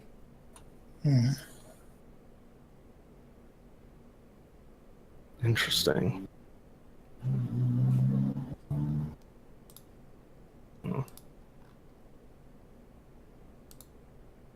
Well, I tell you what we'll do. Huh. We will take our break here, so you guys have some time to think it over. Okay. Be back no later than 4:50 p.m., so 10 minutes before the top of the hour. Gotcha. All right, so BRB. All right. Huh. Hmm. We get a good old-fashioned mystery on our hands now. Carruthers just keeps looking at Bryn, and when Bryn has his back turned to him, he just takes his hand, holds it just ever so above his head, not to make contact, and then compare his height distance to where he comes up to Carruthers. Oh my god. Carruthers is a tall, lanky individual. At some point when you would be doing that, I'd probably just give you like a swift, like, almost like a fatherly, like, smack on the hand. It's like, Carruthers is stop. older than you. Well, he doesn't care. It's like he considers that rude. He just looks down, he's like, hello. Hi. I've never met a Tellarite before. I just totally imagine Bren now with like a total affectation of like a walking stick, like a really sturdy, thick walking stick that he just uses. He's not feeble and he doesn't use it as a weapon, he just has it. He just likes it. Yeah, he just thinks it makes him look cool, and he's totally wrong, but He thinks it's a well-made one, but it actually just looks like any stick you could pick up. That kind of Right. thing. They could just like ripped it off of a tree branch. This is good. Yeah. Oh, I am very much enjoying Bryn right now. Lord. I'm enjoying Bren too, to be honest. It's gonna take a bit for me to acclimate to a completely different role than what I had before. It's I mean, I'm you're like a lot ship's more counselor. involved. Yeah. I'm like, Crowley I'm should called used to- you. Crowley called you standard, unimpressive. I was He just like, literally just said, like, you don't stand out. You're okay. yeah, like, you're okay. So does It's that like- mean that is Bren going to have to double as ship's counselor now? Oh, Jesus Christ. Have Carruthers activate as the ship. That, Oh, oh, I'm Lord. sad, Dr. Carruthers. Well, stop being sad. Well, let's Say it. give you this implant that'll apparently turn off your emotions. No. He's like, here, just take this and inject you with something. Like, what is it? Opioids. It's like, Give it about 6 hours. We'll see what happens. we'll Are see you the already- lineup. Are you already having more fun playing the tactical officer as opposed to counselor? I'm liking it so far. I'll probably have to read up on some actual tactical stuff. Yeah. But I figured, like, a security officer would probably be more fun right now than ship's counselor. So, Yeah, it seems like ship's counselor is a role that it's so specialized that there's not going to be a lot of opportunities to have that Yeah. character do a lot of stuff. and that was the thing was, like, whenever I first started playing with this group, I was originally supposed to be the XO. But then I'm usually pretty heavily involved with the theater at the college I go to. Oh, okay. So it's like, we have to figure out a role where it'll kind of just be okay if I'm not there. Yeah. And it's just like, ship's counselor. All right. And then when I was able to actually play, it's like, I mostly just sat and twiddled my thumbs for a while. Yeah, it's like, I'm Crowley's acting as the captain right now. Like, I'm trying to make sure I'm getting everyone engaged. That's why, like, I'm barking commands at everyone. Hopefully we'll have time for our little fight on the holodeck later. Hey, you got to challenge Crowley. He's not going to seek it. If you want to test yourself against the commander, go ahead. Make sure your will is up to date, and we'll have Bryn standing by for medical support. Make sure your papers are in order, and Yeah. Grumpily standing by. I'm gonna make I Bren like our referee. I feel like we all should have cloaks on right now. All right, well, I'm Hold on, back. Hold on just 1 second.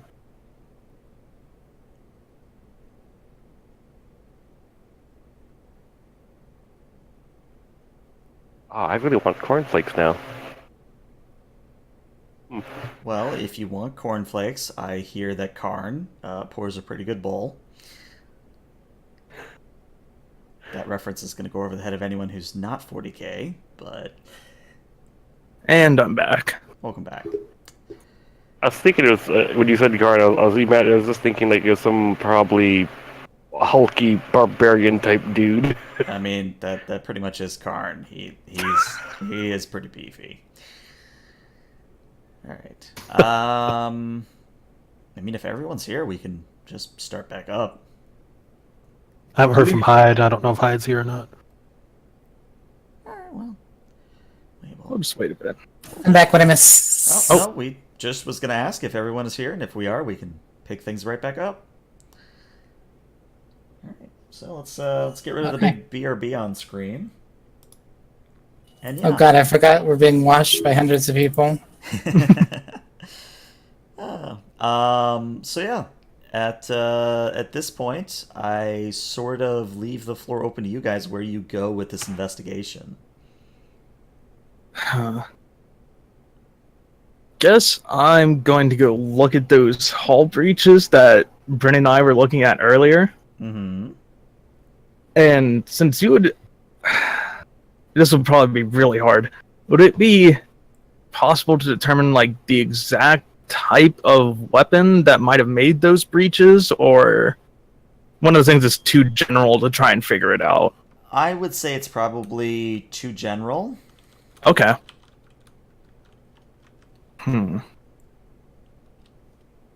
This is interesting indeed.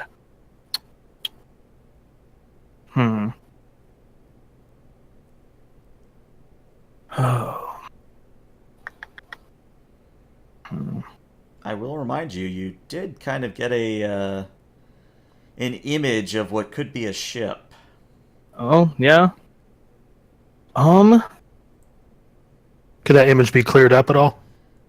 I would say you could certainly try, but it would be very difficult. It would be the equivalent of trying to clean up an old analog recording of something, where sure you could Alright. try, but you're gonna lose some fidelity. Well, I guess it's better than nothing. Carlos sent the information back to the Arcadia. Okay.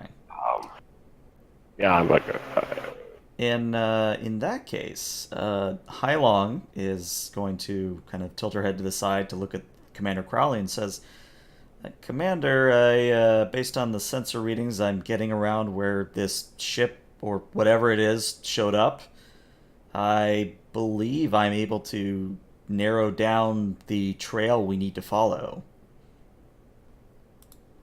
alright, alert the away team. We'll have them beam aboard, and then we'll set a course for that.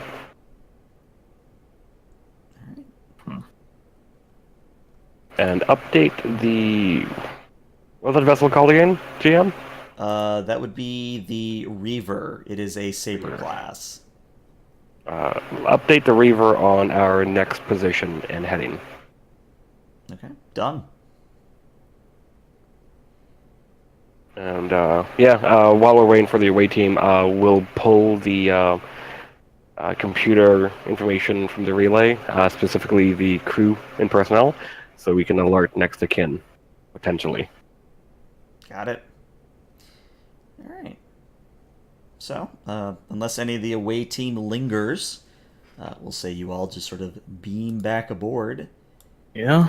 And yeah. The last thing Klein hears on the station is Carlos asking, "Do you think he can limbo?" Huh.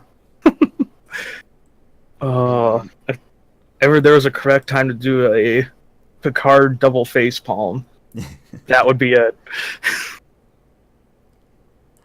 All right. So, I would say at this point you do have an ion trail to follow, and so long as you do, the adventure continues. But if you want to like pass the buck off to the Reaver, you can certainly do that too.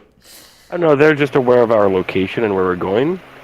So if anything, they can provide potential support if need be. Okay, noted. In that case, you tell Janice to follow that there ion trail, and sure enough, Janice does his job as helmsman and gets the Arcadia going in that direction.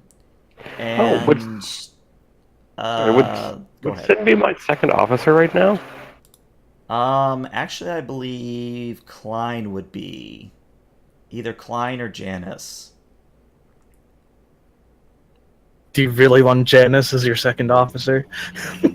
Well, he's not here right now, so I guess Klein. Yeah, Alright. he has the important task of flying the ship. This is true. I guess I'll move myself into the Exos chair. Don't get comfortable with that. No worries. Alright. Yeah. So, again, there's sort of a small little window of RP if anybody wants it, but otherwise we'll continue plodding along. I'll have us stay at yellow alert, shields up, as we navigate around. Just don't want to be surprised by anything. Okay. Let's see. So you guys are at maximum warp for probably about an hour or so, and then Hailong reports, "Sir, I believe I have a visual on the ion storm, and I think you're going to want to see this, sir." Put it on view screen. All right. So I will put us on this map so you can kind of get a view of what you're seeing. So if this is the Arcadia. That's the unskilled one. If that is the Arcadia, and I'll adjust for the stream in a moment. There we go. If that is the Arcadia, then the ship you're seeing is about something like this, and I'll describe it narratively. Oh, shit. So, narratively, We got this. narratively, as Hailong puts it on the screen, you see a ship that appears to be surfing this sort of ribbon of ion energy, or not ion energy, of energy that would normally be associated with a solar flare or other solar discharge. Now, the ship itself does share some commonality with some early Terran designs. Probably the most prominent comparison or commonality is the old Terran battleship. However, unlike a battleship, this particular vessel has a pair of these long bone-like structures that sprout from equidistant spots on the upper part of the hull, and there's a similar structure on the bottom of its backside. And the prow of the vessel is a tremendous skull decoration. And interestingly enough, they're on sort of the back, I guess, what is that called? The aft of the ship. It is flying a tremendously large old Jolly Roger from Pirates in Earth's history. Now, obviously, you can see the size difference here on the screen, but the unknown ship is approximately 1 kilometer long, and it is about 315 meters both wide and tall. Shit. All right. Can we get a tactical reader on their weapon systems? You could, but it would require a task. I would gladly run that task if need be. All right, so Klein, I need you to roll me a reason security. All right. Assisted by the ship's sensors and security. And this is going to be at a difficulty 4 after accounting for advanced sensors. Ooh, boy. I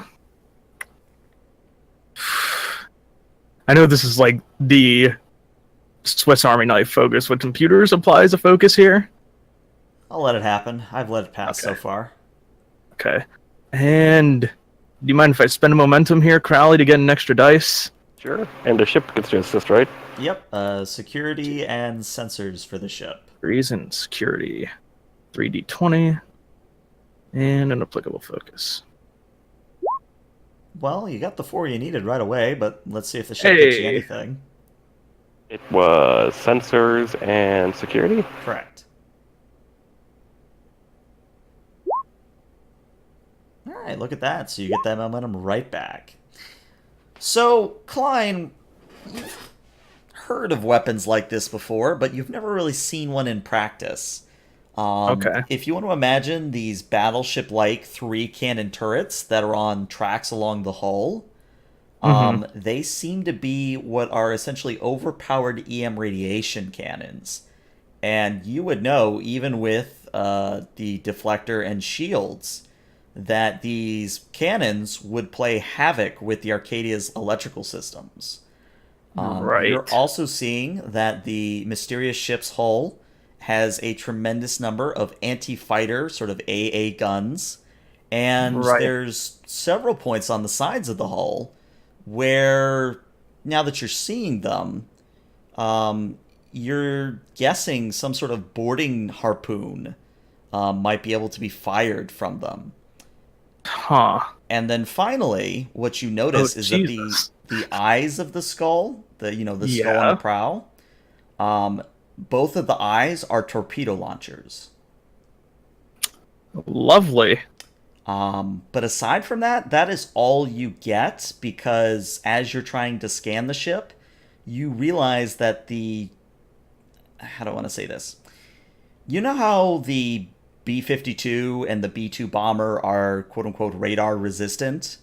Yeah, it's almost like that. It's like that, yeah, where you're not getting a very clear reading because either the hull material is just dampening the scans, or the design overall is designed to, otherwise deflect sensor input. Okay. Wow.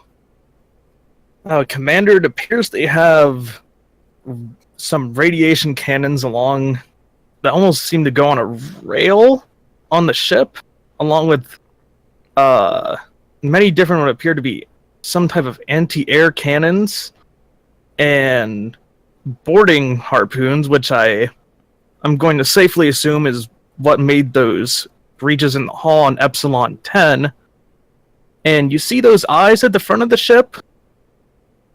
Those are torpedo launchers. But anything else this ship may have, the sensors aren't getting through.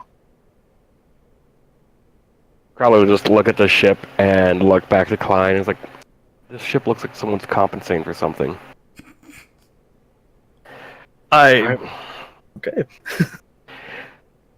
Should we call for backup? No, let's do the diplomatic part first. I don't want to get into a fight with this. Not if we really have to. Should we have the Saber stay back, sir?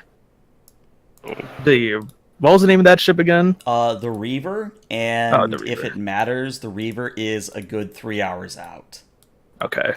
Should we have the Reaver stay back, Commander? Have them slow down. And then I'll relay that information to the Reaver. Okay. I will stand up and do the Picard maneuver, adjust my uniform, and look to Harlock. Hail them.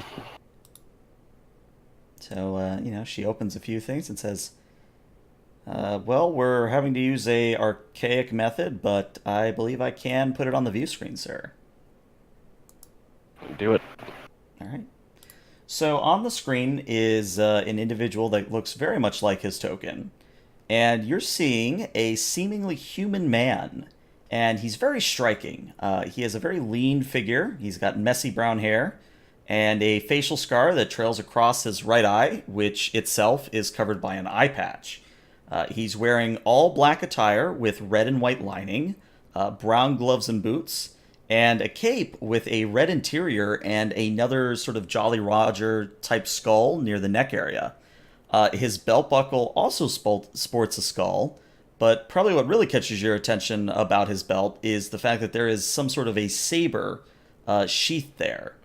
And as he comes on the screen, he says, well now, seems the Gaia Sanction has a new toy. Sadly, I have no time for you. Either stand down and get out of my way, or I'm going to go straight through you. Commander Crowley of the USS Arcadia, United Federation of Planets. Who might you be? Kind of narrows his eyes a little bit, or I guess his one eye. It says, it's funny, my ship is named the Arcadia. Well,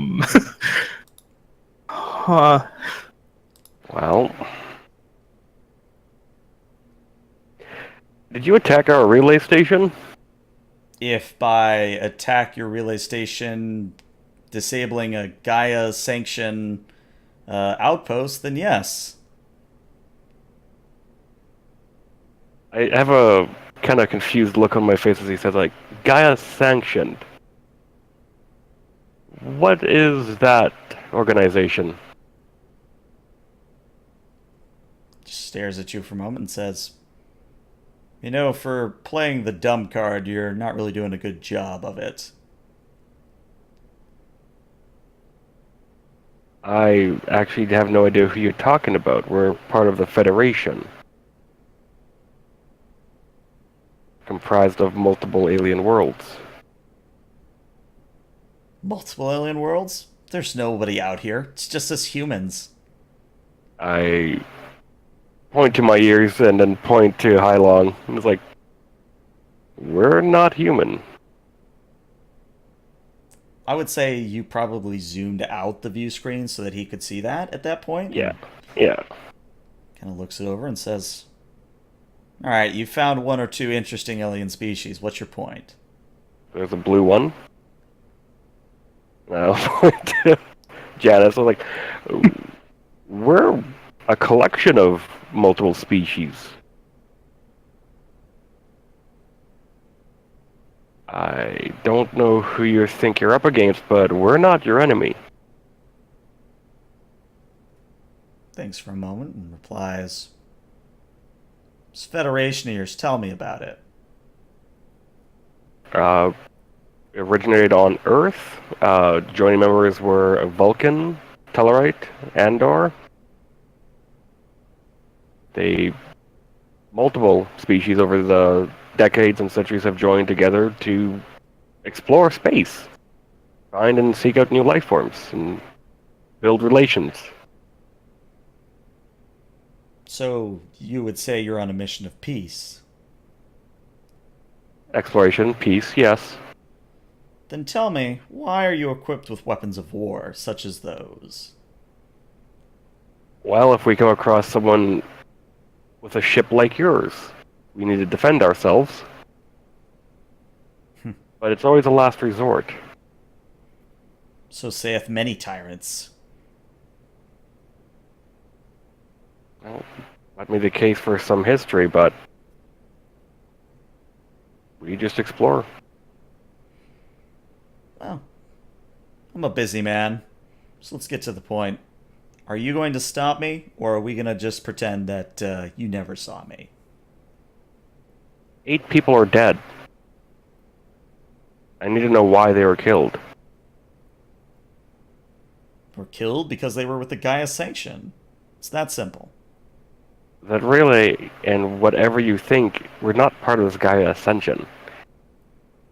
If you'd like, I can come aboard and give you information on our culture and the mandate of the Federation. Well, I'm sure you would love to do that, but I have better things to do. And he cuts comms at that point. How what's his trajectory? Where is he heading towards? Well, sir, it appears that the Arcadia is headed towards Epsilon 9. Another relay station. That is correct. I don't know if you noticed, sir, but he kind of twitched a little bit when you said Earth, so I ran a scan on a hunch. His current trajectory will vaguely take him in the direction of Earth. Okay. Send out a message to Starfleet that we encountered a potential threat. And tell the Reaver to get here as fast as possible, but not to engage. Done.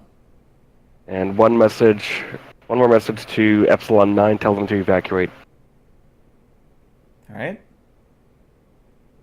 And Klein, does that ship have shielding? It's gonna disrupt transporters?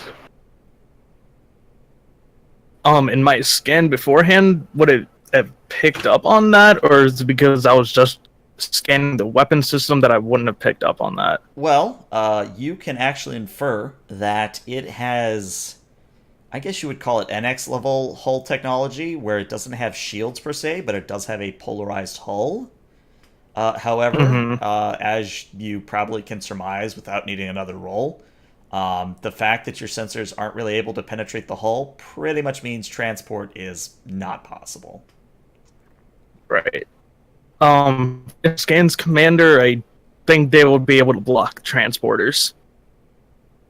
Any openings on this vessel? Airlocks?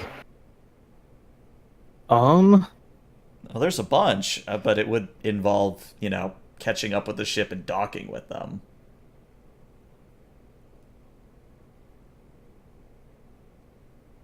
Okay. Hal, move us in front of the vessel again. Okay. And open general hailing frequencies. Channel open. Vessel Arcadia, I want nothing more than to talk. But if you're intending to harm any more citizens of the Federation, if your intent is to destroy and take life, we will defend ourselves. We want peace. We want understanding. But we will not allow the loss of life. So please, allow us to have a dialogue. There's silence, and there's no reply. Ship still moving forward? Oh yeah, and if I wasn't clear earlier, it is basically either surfing the ion storm or is creating it in its wake as it travels. Hylon, can you study that ion storm? See if it's their form of propulsion. On it, sir. And if Hylong would care to roll me a reason science, the ship will assist with sensor science, and even accounting for the Arcadia's advanced sensors. In fact, the only reason you can make this roll is because of those advanced sensors. The difficulty will be a 5. I'm advising Hylon to do this, so that gives me something, right? Because I have that talent still. I believe if you have Advisor, you can assist with Presence Command, and Hylong can reroll 1 dice. Okay, so I'll do the presence command.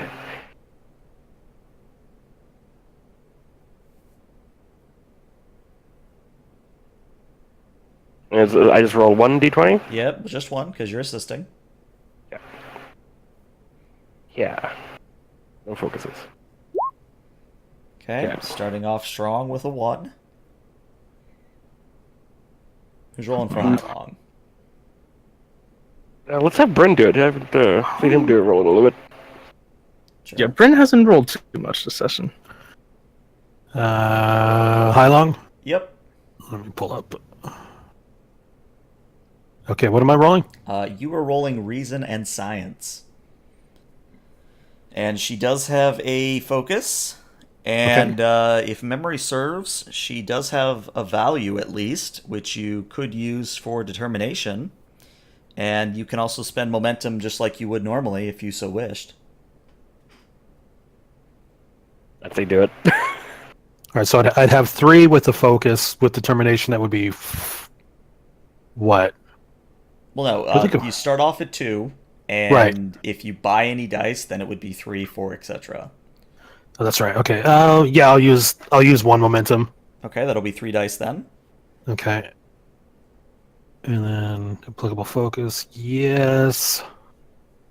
Are you going to do the determination as well to get the auto? So. Oh. All right, so you can re-roll that 0. Okay. Yep, still doesn't get you anything. So it's going to come down to the ship, I believe. So the ship is going to need to do sensor science, and it's going to need to crit here. Let's have Hyde do the ship, because I don't think she's rolled for the ship yet. Oh boy. She's been rolling pretty well. I have been rolling pretty well. I've never rolled for the ship before. Yeah, so it's in the characters drop-down menu there, under ships. Arcadia A. Arcadia A.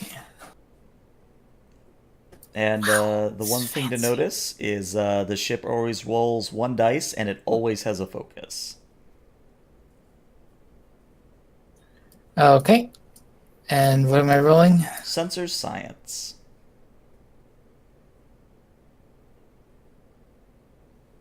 And crit.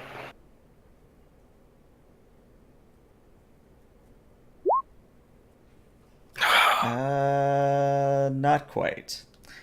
So, Hylong does scan the, not your Arcadia, but the other Arcadia.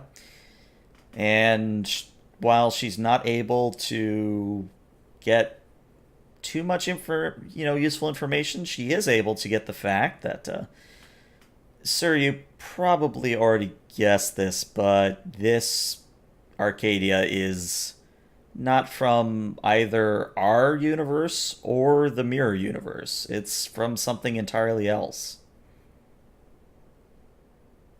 That's intriguing. How long until they reach Epsilon 9? At current speed, sir, I estimate approximately 2 hours.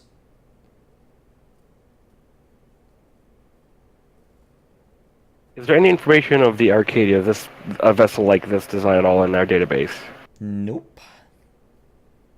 It has inspiration of Earth. It's mentioning Gaia, which I believe is a term for Earth.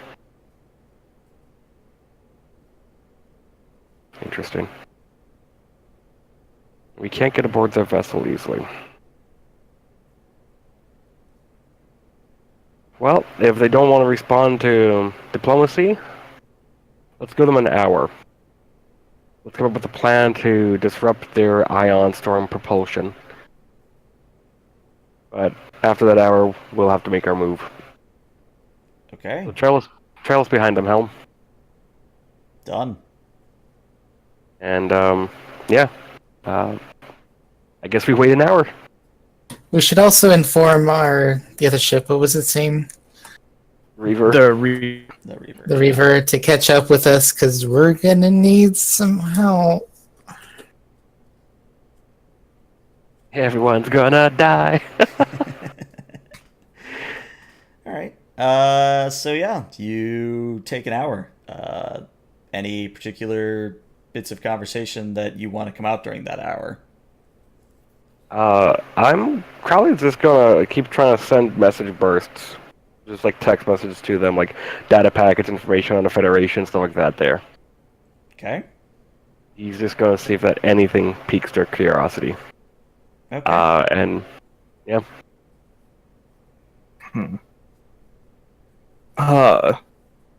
Obviously, since I wasn't able to pick up everything from the scans, look for from the cannons that were on, like, anyway that they could point like behind the ship and other any weapon systems near at the rear of the ship. You cut in and out there, but I think I got the general gist of your question. Basically, these cannons can face pretty much everywhere, except across the hull. So it has something along the lines of a 270-degree firing arc. Gotcha. An ion storm is basically That's just, all I really wanted to do. Okay. what exactly is an ion storm again? Depends on what canon you read. Sometimes, as I said, it is literally just solar flare activity. The Technobabble explanation on Memory Alpha, if I remember correctly, is that basically it's just a bunch of charged particles that, kind of group together and travel in sort of a burst. And that's why it's usually associated with solar activity. But it's not necessarily requiring a sun. Other things could put off these charged particles. Now, depending again on which canon you subscribe to, certain levels of ion storms are harmful to starships and star bases. To the point where I think it was Voyager. They were able to weather a warp 8, but they had to shut everything down. Oh yeah, they had to anchor. Yeah. Mm-hmm. All right. So during that hour, nothing from that ship? No, I would say. Any communication back from Starfleet? At this point, Starfleet is somewhat... How do I want to say this?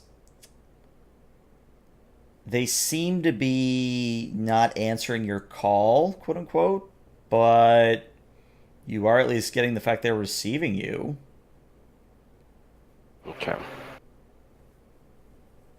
Well, I have an idea. It's a risky idea, but I have an idea. Okay. Okay, Commander. What is the nearest airlock point to what we can assume would be the bridge of this vessel? I would say, based on what you were able to determine, that it would be somewhere along the large prow of the vessel. So it would still be a bit of a walk, but if the bridge is where you think it is, then the nearest airlock or boarding point is a bit of a walk. Because we can't beam in, but we could beam on. Certainly an option. That's what I'm thinking. I have seen less absurd propositions before. I'm sure we have a strong enough welder to break in somewhere. Could we not send a shuttle to try to dock at one of the ports? They have anti-air. That's my concern. That's true. Fuck. This is a tough one. Well, I gave them an hour. Not slowing down, they're not answering more communications. And I never got the guy's name, did I? No, he never said what his name was. And he's flying a Jolly Roger. Mm-hmm. I wonder. I really wonder. Space pirates. I want This to is great. open one last communication to them. Okay, channel's open, but again, they're not really replying. I hope this works. Commander Crowley, to the vessel Arcadia, I wish to parley. See if they accept the pirate code. So sure enough, there is still a pause where you start to think, well, maybe we're just going to have to start shooting. And probably right before you would start to mouth the words, you do get a reply. The very striking individual comes back on screen and he says, "You have 5 minutes. Talk." We have scans of your vessel. Your vessel is not from our universe. Has anything you've seen here coincide to what you know of your own space? We'll fully admit that it seems that the dimensional oscillators did their job. Dimensional oscillators. I'm guessing that's a form of travel for you? If you want to call it travel, sure. If whatever those engines were brought you into our dimension, our universe, you are not in your own territory. Everything's different here. What you think you may know is out the window in this universe. We only knew of one other realm. But you're not reading from that one either. Our senses show that you're from somewhere beyond our knowledge.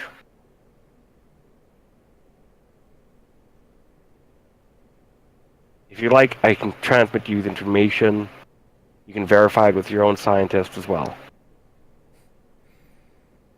I think I'll trust my own intuition in my own mind. Tell me, how's Earth these days? I grew up there as an adopted child from 9 years old. I went to an academy there. It's quite nice, it's lovely. I went to San Francisco Starfleet Academy. My home, though, was up in a country called Canada. We had to transport roughly 3-4 times a month to get to the academy. So he usually has a very stern face, but you would see, I guess, a crack of a smile. That's very brief, it's very fleeting. He says, maybe I'll get to see it one day. Well, Crowley, I think it's time for me to leave. And right as he says that, Klein, you would pick up that the guns of the Arcadia are sort of moving into place and targeting your Arcadia. I want to send him a current footage of Earth, like recent. Okay. Just like information on everything like that there to him. Like, we don't know what you want. You attack without provocation. You're hostile to the idea of peace. You've lived as long as I have. You learn to see through the bullshit. Well, apparently you're clouded by your own vision. You think you're in some hostile part of space, but you're not. We have no idea who you are, what you want, or what you plan on doing. But if your intent is to harm, I will stop you. Even if it means my ship is destroyed. I'd like to see you try, but I'll give you the benefit of the doubt. Remember this name well. My name is Harlock. And the communication cuts, and the Arcadia is going to fire on you guys. Son of a bitch. So we were behind them. Yeah, the cannons would have rotated and targeted you. Yeah. Yeah. So let's At least the torpedoes aren't. Yeah, that's the good news. Well, that is more than enough for them to hit you. So I'm not going to roll too many challenge dice here, but I need to know if a certain number of effects pops up. So they roll that many challenge dice. Okay, yes, that's all the effects they need. So the Arcadia fires on the Arcadia. And immediately probably the worst that Klein was expecting with the EM cannons, immediately across the ship, power is sapped and otherwise distorted or disrupted. And you not only suffer a loss of your shields, but you're starting to lose containment on the warp core. And before you can do anything else, the cannons realign and look as if they're going to fire again. But then there's this brief flash of everyone. Everyone experiences a brief flash. And during that flash, it's a very, 1 or 2 seconds, if that, you have the strangest sensation that you are a Borg drone. And after that flash passes, you return to where you were and what you were doing, but the Arcadia is gone. And so is the ion storm. Are our shields and warp core still going out of control? The good news is that the computer was able to automatically stabilize the warp core, but yeah, your shields and most of your electrical systems are basically have been EMP'd. Okay. What the hell? And it is at this point that Hailong turns and says, I don't know what the hell that was, sir, but I am finally getting a message from Starfleet. Apparently the Borg attempted to run at Earth.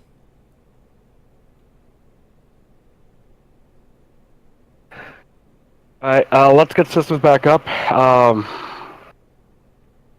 Set a course for 001. Understood. Relay information to Epsilon 9. They can return back to the relay and alert the Saber, USS Reaver. Did anyone else feel that? Sir, I did. well, we cannot explain. We may have to pass over and pretend it didn't happen.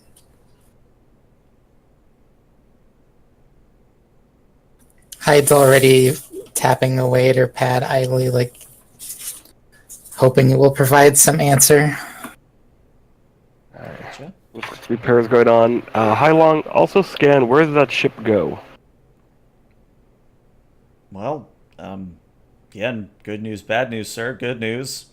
I'm not detecting any ion storms in the area. Bad news, that kind of does mean that whatever just happened either sent the Arcadia back to where it came from, or they simply vanished. Okay. Let's update Starfleet on what we encountered as well. Make sure communications are secured. Get as much information as you can about that Borg attack on Earth. So, narratively, instead of, doing the full conversation, you would get the information that basically First Contact happened. The movie First Contact has occurred. And that flash you experienced was the momentary temporal disruption that obviously the Enterprise E fixed, but there was, again, a brief moment where everything was sort of in an alternate sort of arrangement, if that makes any sense.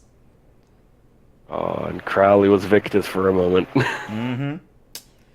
But I think the main takeaway is that the regular Arcadia, not Harlock's Arcadia, you're heading to Sector 001 to sort of help in the relief effort.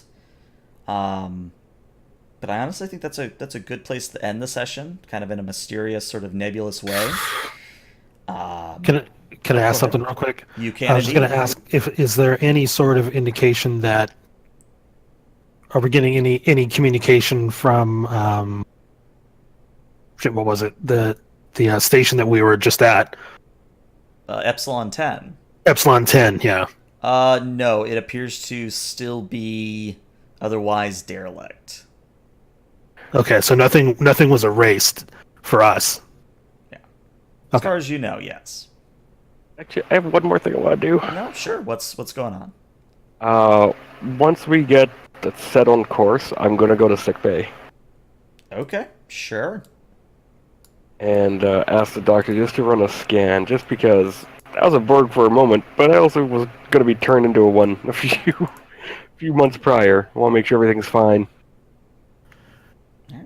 Commander, is this a psychological visit or a physiological visit?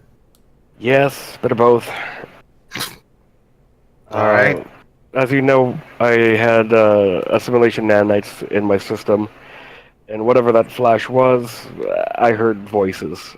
So I want to make sure. Well, Commander, from what I'm understanding, you're not the only one that experienced it. I don't know if that comforts you or not, but I can certainly run a check. If you can run a check, that'd be great. All right, I will. I'll run a scan on them to see if there's any evidence of Borg nanites. Okay. We'll say since it's the end of the session, your scan kind of goes off without a hitch, and he is nanite free. Well, aside from whatever residual would have been left over from the Andromeda injection, but no Borg ones at least. Yeah. Commander, you're not showing any symptoms or any indication of any renewed Borg assimilation stuff.